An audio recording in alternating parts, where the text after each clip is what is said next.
Hello everyone. आज के इस वीडियो में मैं सर्किल के बारे में डिटेल में पढ़ाने वाला हूँ। सर्किल का एरिया कैसे कैलकुलेट करते हैं, इसका फार्मूला क्या होता है, सर्किल की रेडियस और इसके डायामीटर में क्या रिलेशन होता है, सर्किल के आर्क की लेंथ कैसे कैलकुलेट करते हैं, अगर सर्किल की रेडियस x% इंक्रीज या डिक्रीज कर दी जाए तो उसके क्षेत्रफल कितना बढ़ जाएगा या घट जाएगा। इसके लिए मैं शॉर्ट ट्रिक फार्मूला बताने वाला हूँ। आप मेरी वीडियो को लास्ट तक ज़रूर देखें। जिन लोगों ने अभी तक हमारा चैनल सब्सक्राइब नहीं किया है, हमारे चैनल से जुड़े रहने के लिए इसको सब्सक्राइब कर लें ताकि मैं जो भी वीडियो अपलोड करूँ उसका नोटिफिकेशन आपको मिल जाए। शुरू करते हैं। ये मैंने कोई सर्किल बनाया हुआ है। ये सर्किल के जो बाहर की लाइन होती है ये क्या कहलाती है, ये बाहर वाली लाइन ये इसकी परिधि या सरकमफ्रेंस कहलाती है। ये कोई सर्किल है, इसका सेंटर ये ओ है और ये परिधि पर इसके या सरकमफ्रेंस पर कोई पॉइंट ए है, ये वाला पॉइंट ए है और ये वाला पॉइंट वी है। तो ओ ए कोई भी लाइन जो सर्किल के सेंटर से इसकी सरकमफ्रेंस को मिलाती है तो वो लाइन क्या कहलाती है, वो उसकी रेडियस कहलाती है। तो ये क्या कहलाएगा, ये इसका रेडियस हो जाएगा, ये भी रेडियस हो जाएगा। तो कोई भी लाइन जो सर्किल के सेंटर से और उसकी परिधि को टच करती है वो लाइन क्या कहलाती है, वो उसकी रेडियस कहलाती है। तो ये भी रेडियस है और अगर कोई लाइन और बनाओ तो ये भी रेडियस है। ठीक है, कोई भी लाइन जो सर्किल के सेंटर से उसकी परिधि को टच करती है उसकी रेडियस कहलाती है। अब इसका डायामीटर क्या होता है, तो अगर इसी लाइन को मैं इसके अपोजिट डायरेक्शन में एक्सटेंड कर दूं तो ये जो लाइन होगी ए बी क्या कहलाएगी, ए बी लाइन इसकी डायामीटर कहलाएगी। ए बी क्या कहलाएगा, ए बी डायामीटर हो जाएगा। तो ऐसी लाइन जो सर्किल के सेंटर से जाती है और उसकी परिधि पर अपोजिट डायरेक्शन में टच करती है तो वो लाइन क्या कहलाती है, उसका डायामीटर या उसका व्यास कहलाती है। अब डायामीटर और रेडियस में क्या रिलेशन होता है, तो डायामीटर बराबर होता है या डायामीटर बराबर व्यास बराबर 2 × r होता है, रेडियस का डबल होता है। तो ये याद रखेंगे। अब वृत्त का क्षेत्रफल का फार्मूला क्या होता है, एरिया ऑफ सर्किल होता है इक्वल टू पाई × r²। ये फार्मूला याद रखेंगे। अगर r इक्वल टू, मान लो मैं एक एग्जाम्पल लेता हूँ, किसी सर्किल का r 7 सेंटीमीटर है तो इसका क्षेत्रफल कितना हो जाएगा, बताइए कैसे कैलकुलेट कर लेंगे। ए इक्वल टू क्या होता है, क्षेत्रफल को मैं ए से लिख ले रहा हूँ। एरिया ए इक्वल टू क्या होता है, पाई की वैल्यू कितनी होती है 22/7 × r²। का मतलब 7 का स्क्वायर। ठीक है, तो इसको फिर से लिख लेते हैं। ए इक्वल टू क्या हो जाएगा 22/7 और 7 स्क्वायर का मतलब 7 × 7। 7 स्क्वायर का मतलब होता है 2 times multiple of same number. तो 7 से 7 कट गया तो कितना आया, 164 आया। क्या आया, सेंटीमीटर स्क्वायर। तो ऐसे आप एरिया कैलकुलेट कर सकते हैं। अगर आर की जगह डी दिया हो, आर ना दिया हो, उसका व्यास दिया हो या डायमीटर दिया हो, तब एरिया का फार्मूला क्या हो जाएगा, तब वृत्त का क्षेत्रफल या एरिया क्या हो जाएगा, पाई d²/4 हो जाएगा। आपको सभी फार्मूले याद रखने की ज़रूरत नहीं है, आप एक ही फार्मूला याद रखेंगे। वृत्त का क्षेत्रफल पाई r² होता है, तो उसी से आपका यह पाई d²/4 फार्मूला आ जाएगा। r बराबर क्या होता है, d/2 होता है, या रेडियस बराबर डायामीटर/2 होता है। तो यहाँ पे r की जगह d रखेंगे तो फार्मूला क्या बन जाएगा, पाई × d/2 का होल स्क्वायर। ठीक है, तो क्या हो जाएगा, d/2 का होल स्क्वायर, d²/2 का स्क्वायर कितना हो जाएगा, 4 हो जाएगा। तो फार्मूला आ जाएगा पाई d²/4। तो कभी आप फार्मूला भूल जाएं तो आप ऐसे भी निकाल सकते हैं। तो सारे फार्मूले आपको याद रखने की ज़रूरत नहीं होती है। यहाँ d क्या है, d इसका डायामीटर या व्यास है। अब इसकी सरकमफ्रेंस क्या होती है या वृत्त की परिधि क्या होती है, वृत्त की परिधि इक्वल टू 2 पाई × r। अगर r इक्वल टू 7 सेंटीमीटर है तो बताइए वृत्त की परिधि कितनी हो जाएगी, बताइए। तो 2 × 22/7 × 7 कितनी हो जाएगी, 44 सेंटीमीटर हो जाएगी। तो ये वृत्त की परिधि ऐसे आप कैलकुलेट कर सकते हैं। अगर r की जगह d दिया हो तब वृत्त की परिधि क्या हो जाएगी, बताइए। वृत्त की परिधि होती है 2 पाई r, अभी फार्मूला देखा था। r बराबर क्या होता है, d/2 होता है। d जो है डायामीटर है या व्यास है। तो वृत्त की परिधि क्या हो जाएगी, 2 पाई × r की वैल्यू क्या होगी, d/2। 2 से 2 कट गया तो क्या हो जाएगा, पाई × d। तो वही फार्मूला मैंने लिखा है। तो आपको सारे फार्मूले याद करने की ज़रूरत नहीं है। आपको ये फार्मूला याद रखेंगे तो दूसरा फार्मूला आप अपने आप से कैलकुलेट या निकाल सकते हैं। अब वृत्त का अगर परिधि और त्रिज्या, परिधि दी हो और त्रिज्या और व्यास ना दिया हो तब कैसे निकालते हैं, वृत्त का क्षेत्रफल कैसे निकालते हैं। वृत्त की परिधि दी है और त्रिज्या दी है तो इक्वल टू होता है 1/2 × c × r। c क्या है, इसकी सरकमफ्रेंस या परिधि है। ठीक ठीक है।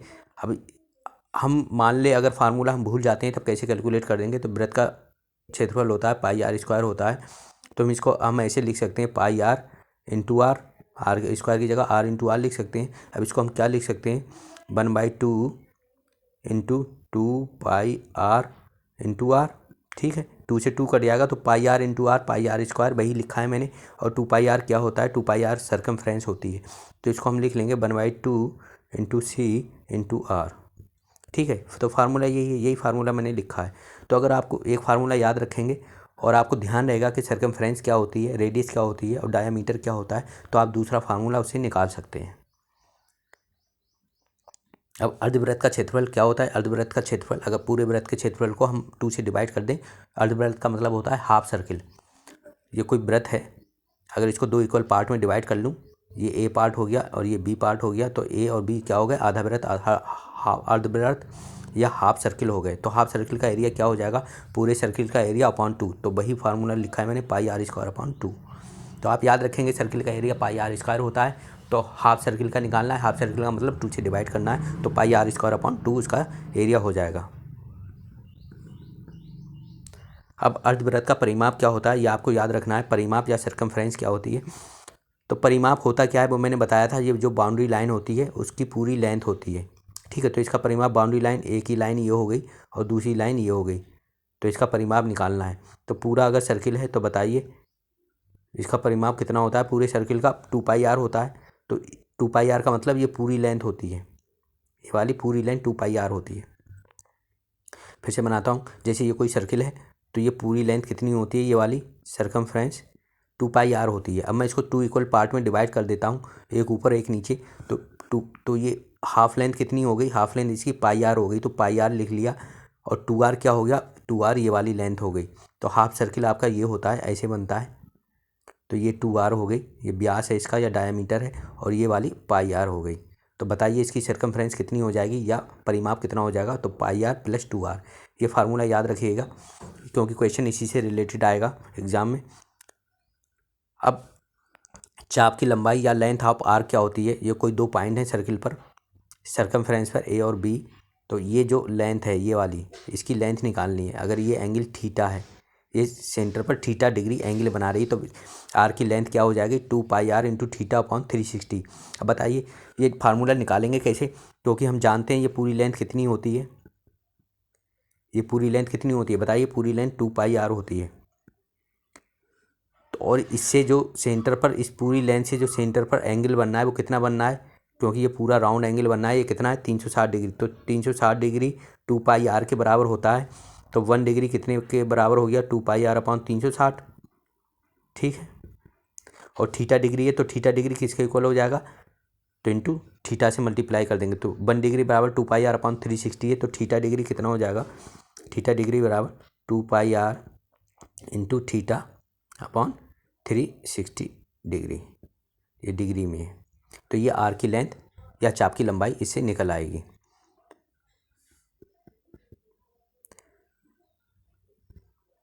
अब नेक्स्ट है, एक चक्कर में पहिए द्वारा चली गई दूरी कितनी होती है। तो बताइए पहिया होता क्या है, पहिया भी एक सर्कुलर होता है, ये कोई सर्किल है, तो एक चक्कर में ये सर्किल कितना चलेगा, तो ये एक चक्कर में इसकी सर्कमफ्रेंस के इक्वल चलेगा। कितना चलेगा, इसकी जो सर्कमफ्रेंस की लेंथ होगी, तो सर्कमफ्रेंस की लेंथ कितनी होती है, 2πr होती है। तो एक चक्कर में पहिए द्वारा चली गई दूरी कितनी हो गई, 2πr हो गई, 2πr, ठीक है। सेंटीमीटर, अगर आर सेंटीमीटर में तो सेंटीमीटर हो जाएगी, आर मीटर में तो मीटर में हो जाएगी। अब 1 मिनट में पहिए द्वारा लगाए गए चक्कर कितने होते हैं, तो उसके लिए फार्मूला होता है 1 मिनट में पहिए द्वारा लगाए गए चक्कर इक्वल टू होता है 1 मिनट में पहिए द्वारा चली गई दूरी अपॉन पहिए की परिधि। ये पहिए की परिधि है, ठीक है। तो ये याद रखिएगा एग्जाम में। अब क्वेश्चन जो आते हैं नेक्स्ट लेवल के आते हैं, तो इसी तरीके के क्वेश्चन एग्जाम में आने की संभावना अधिक होती है कि कोई पहिया है। अब इस किस तरीके का क्वेश्चन आता है मैं बता देता हूँ। 1 मिनट में पहिया कितनी दूरी तय कर रहा है, पाई मान लें 120 पाई दूरी चल रहा है, 120 पाई मीटर दूरी चल रहा है, ठीक है। और इसकी परिधि कितनी है, इसकी आर जो है 6 सेंटीमीटर है। इसकी त्रिज्या अगर दे देगा आपको, त्रिज्या आर बराबर 6 सेंटीमीटर दे दी पहिए की, तो बताइए 1 मिनट में पहिया कितने चक्कर लगाएगा। तो पहिए के द्वारा लगाए गए चक्कर कैसे निकालेंगे, 1 मिनट में चली गई दूरी कितनी है, 120 पाई है, 120 पाई। अब पहिए की परिधि क्या होती है, 2 पाई इंटू आर। आर कितना है, 12 है। आर कितना है, 6 मीटर है, तो 6 आर की जगह 6 रख दिया। पाई से पाई कट गया, 6 दूनी 12, 20 आया और 2.20। तो बताइए कितने चक्कर आएंगे, 10 चक्कर लगाएगा पहिया। एक इतनी दूरी चलने में पहिया कितने चक्कर लगाएगा, तो 10 चक्कर लगाएगा। अब ये क्वेश्चन है, अगर आर त्रिज्या के वृत्ताकार पार्क के चारों ओर 1 मीटर चौड़ा रास्ता हो तो रास्ते का क्षेत्रफल निकालना है हमको। ये कोई वृत्ताकार क्षेत्र है और इसके चारों ओर 1 मीटर चौड़ा ये रास्ता है। ठीक है, ये ए मीटर, इसकी चौड़ाई कितनी है, ये रास्ते की ये ए मीटर है और इसकी रेडियस कितनी है, आर है, ये आर रेडियस है। तो इसका हमें क्षेत्रफल निकालना है। ये वाला जो रास्ता है इसका क्षेत्रफल कैसे कितना होगा, इसके लिए शॉर्ट ट्रिक फार्मूला है, equal to pi a two r plus a. Pi a into 2r plus a. A क्या है, जो पाथ है उसकी चौड़ाई है, और अगर ये पाथ उसके अंदर है तब फार्मूला क्या हो जाएगा, तब प्लस की जगह माइनस हो जाएगा। अगर ये कोई वृत्ताकार सर्किल है, अब इसके अंदर पाथ है, ठीक है, 1 मीटर चौड़ा पाथ जब अंदर होता है तो यहाँ बीच में माइनस आ जाता है। तो पाई ए इंटू 2r माइनस ए, ये इस पाथ का क्षेत्रफल हो जाएगा। तो ये याद रखेंगे, जब पाथ बाहर होता है या रास्ता वृत्त के बाहर होता है तो 2 पाई ए इंटू 2r प्लस ए ये फार्मूला होता है, और जब रास्ता वृत्त के अंदर होता है तो पाई ए 2r माइनस ए ये फार्मूला हो जाता है, जो पाथ है उसका क्षेत्रफल निकालने के लिए। अब ये इंपॉर्टेंट एक फार्मूला है, यदि किसी वृत्त की त्रिज्या x% बढ़ा दी जाए या घटा दी जाए, यहाँ घटा दी जाए भी अपनी तरफ से लगा लीजिएगा, तो उसका क्षेत्रफल बढ़ जाएगा या घट जाएगा, या कितना बढ़ेगा कितना घटेगा, उसके लिए ये फार्मूला है 2x plus minus x square upon 100। यहाँ प्लस माइनस क्यों लिखा है मैंने, अगर x% बढ़ जाए, त्रिज्या x% बढ़ जाए तो फार्मूला क्या हो जाएगा, तब फार्मूला हो जाएगा 2x plus x square upon 100, ये फार्मूला हो जाएगा। ठीक है, अगर x% घट जाए